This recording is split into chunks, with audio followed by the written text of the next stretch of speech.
I'm Lauren White, and for a long time, I felt deeply ashamed of this desire that I had for my business. For years, I held a desire to work with high-level clients and to have high-level offers. For me, it always just made sense. And they're not words that I use very often because I like to follow what feels really good to me. And having high-end offers and targeting high-level clients always not only felt amazing to me and aligned, but it also made sense for what my services are and how unique they are.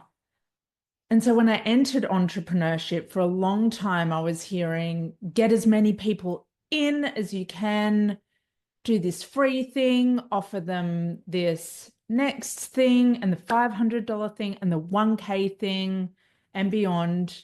Make sure they go through the steps, and that will get high level clients into the funnel. And I know that works. I know it does. But all I felt when I heard that was seriously fucking turned off. I was like, right. So I need to do this and this and this and this and this. And it felt like I had to convince people. And I started to think, well, maybe I should do it that way too. Even when it didn't feel right, I was going, maybe I should do it. Maybe this is the right thing. But then I thought about it and went, wait a minute, I don't even buy that fucking way. I don't buy that way. I am a high level client myself and I value high level offers. I do not buy in logical steps. I know the way that I buy is not necessarily the norm, but I thought if I'm not the norm, then I'm here to work with women who aren't the norm either, who don't need lots of convincing or necessarily even lots of time to go, I want that thing, that is the transformation I want, and I'm willing to do what's required to claim it for myself. And this has been like a back and forth over a number of years for me in having a business because I always just felt like this outlier. I felt like I wasn't doing business the right way. It was wrong. I'd leave people out. I was stupid for not creating all the steps, for not always having something for everyone. And I got a lot of advice that that's the way that you need to do it because people need to feel safe and that I shouldn't put too much emphasis on the high ticket offers, but put more emphasis on the low. And one of the reasons this has historically rarely sat well with me, even though I do free things when it feels really, really juicy to me and really abundant and really expansive. But one of the reasons why a lot of this mainstream model never felt right to me is I worked in public healthcare for years. I worked in public healthcare for 12 years as a nurse, and I loved it.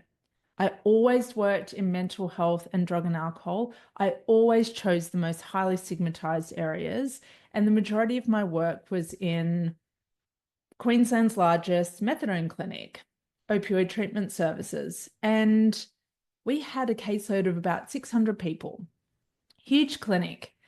And that model of harm reduction and free public health care should exist. But when it came time for me to start my business, and I was still working as a nurse at the time, I didn't want to create a replica of what I was trying to leave behind. I knew that this was my opportunity to create something that was exactly what I wanted. And I've worked with women in healthcare who now have their own businesses. It's a trap that they've actually fallen into as well, in that they've made their services really affordable, really low cost. They've let clients rebook. They've been incredibly compassionate. These are women that are hardwired to give. And yet, when they created their own business, they never gave themselves the permission that they required to do things differently and do it their way. the women in healthcare that I've worked with as clients, a big part of the reason that they've hired me is to get the permission to do what it is that they fucking want to do, even though they have a healthcare business and even though they have some core standards that they need to comply with. There are other possibilities for their business, and it often means that they need to go first and that they need to disrupt the status quo. But one of the things that I knew for myself when I went into business was I didn't just want to replicate the methadone clinic where I worked. I knew that I wanted my business to be exactly what I wanted it to be, and I had to give myself the permission to do that. And so I spent way more hours than I'd care to admit over my entrepreneurship journey, really fucking worried about what people think of me, thinking that they're going to see me as a bitch, thinking they're going to see me as money hungry, seeing me as someone who thinks that they're better than someone else. You name it, I've thought it. Of course I have. But there came a point where I had to go, right, what is more important? What am I happy to say on my deathbed? And I was 101% not happy to say I cared more about what other people thought about me, what I did, the legacy I left, what I charged, how I ran my business than I did. That possibility was never okay with me. And so it took me deciding to go, right, I'm all in on this model. This is what feels fair to me. This is what feels expansive to me. If it feels expansive to me, it feels expansive to the women that say yes to it.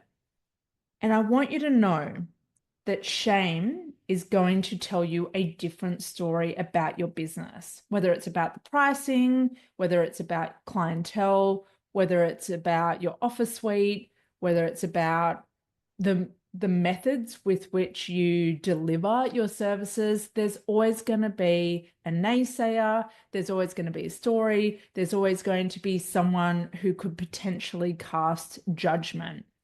And you can potentially internalize that judgment and allow it to fester so deeply that it becomes shame for you.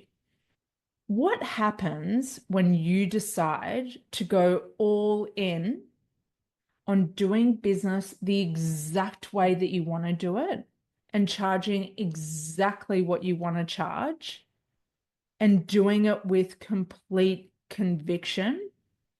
Is that you start to magnetize the people that value your business. Because in a way, your pricing is a reflection of your value. And when you say, this is what this service is, this is the exchange, I know the value is radiating in full alignment with the price. I know you are going to have your fucking mind blown. I know your life will never be the same. When you do this, when you step into this energy and you decide and you stop wobbling and wavering and being 1 foot in, 1 foot out, and implementing those prices across the board and having the courage to up-level your clients when they re-sign into this new way of operating, oh my God, your business will go gangbusters. Everything will change for you. But it doesn't start with the decision. There's something that you need to do before. And the thing that you need to do before is address all the shame that you have about the desires that you hold for yourself, for your business. It starts there. The risk is if you just put deciding, the reactive decision, on top of shame that hasn't had a place to go, that hasn't been given space to be expressed, that hasn't been dissected, the risk is that you'll cock block yourself and be further back than before you made the decision. or you're going to feel held back. And you're probably going to start to see evidence of that starting to show up in your reality. So before you decide to target a new level of client, a new price point, you need to look at any residual shame that you're holding on to. Anything that's buried down deep about your business, whether from 5 days ago, 5 months ago, 5 years ago. If there's something there that's repressed, you now have an opportunity to express it. If there's anything that feels to you like it's expensive, or you're thinking, I'm worried that they're going to see me as expensive, that is not a sign to go on changing your clientele or your prices. What needs addressing first is your relationship to what's expensive. And I remember when I started sex therapy, maybe I was a year in, I got a call from an inquiry that said, "You are so expensive." And my introductory session was 90 minutes and it was $130. I was so expensive. And I was a bit taken aback, mainly because I knew the value of what I had to offer. I knew that once they met with me, that they would be in and they would start to feel so much relief about their sexual problems that were threatening the future of their relationship. I knew that. But in that moment, I didn't have the words to put a voice to that. I wasn't equipped to say, this is the value, this is the opportunity for you. Do you value it? Nowadays, I'd handle an objection like that so differently, obviously. But the point is, I don't use the word expensive. The word expensive to me feels very, very heavy and dense. The way that I go through life and what I'm trying to teach my daughters is, do you value it? Is it important to you? How much will you get from this? Not just now, but in several years from now. What do you want to be able to say? Will you be really happy that you spent your money that way? Or do you have a sense that you might later on go, I don't think that was the right thing for me? So I know now that nothing is actually expensive. It's really a matter of whether I value it or not. And we're talking about goods and services that we desire here. When it comes to a good or a service that I desire, I don't see anything as expensive. I don't use that word. I ask myself, do I value it? Will there be a transformation here? Does it turn me on to really follow this thread? Am I willing to only pursue this thing that I want and let go of other desires in order to claim this? That is the way that my mind works when it comes to deciding what it is that I do for my business. And when I go in, I go all in. I devote myself. I am in on one thing at a time. I want the big thing and I want to do it really, really well. I want a sense of mastery.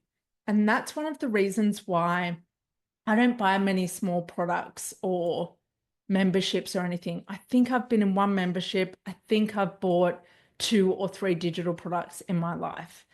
And most of them I bought because I already knew I was going to do the big thing. And it was like, I'm going to buy the big thing in 5 days anyway. I'm just going to get the small thing to tie me over till I buy the big thing. I know that when I get the big thing that I want, I'm going to get the most out of it. And I'm really going to fucking show up to it.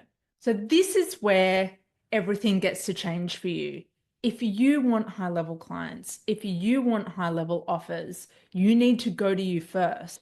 And I believe we should be high level buyers. We should fucking love high level if we want to offer it in our business. The incongruence of it, I don't connect with. I don't connect with having these high offers, but not actually being a high level buyer yourself. I don't understand how that works. And I'd be really surprised if it does.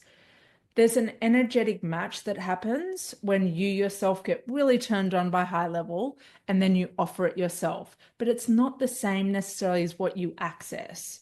But the feeling of it is going to be incredibly similar to the women, the people that want to buy what you have. The frequency is the same. Even if the price isn't the same, the inclusions, the format, that's irrelevant. It's really about how excited are you about stepping into this and being able to say in X amount of time, I have a sense of mastery. I know what I'm doing now. This thing no longer creates anxiety for me. I'm free. I'm liberated. I'm making more money. I'm magnetizing in the exact way that I want. That's what high level is about. And it's about high touch and high proximity where you get your needs met so much quicker than you do with any of the smaller offers so that you can keep momentum up. But before you decide, you have to address your shame first. You need to go to that place that feels ashamed about what's happened in the past around pricing, around clients, when someone said you were expensive and that cock blocked you from raising your prices and feeling valued and really being convicted in the value of what you offer this world. If you go there first to the part that you've been avoiding, then you can move up to working on your power and conviction for what it is that you offer and who exactly you want to work with. And of course, how much you want to be paid, how much you are willing to open to receive more money in your business. But if your shame is active, that can't happen. So go there first, move into a space of conviction, decide for yourself, stay in the frequency of conviction, and fucking everything changes.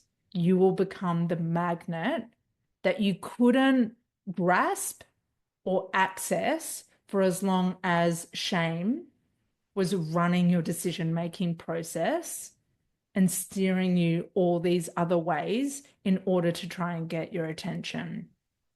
There came a point for me where I wasn't willing to allow shame to run my business, my offers, my pricing anymore.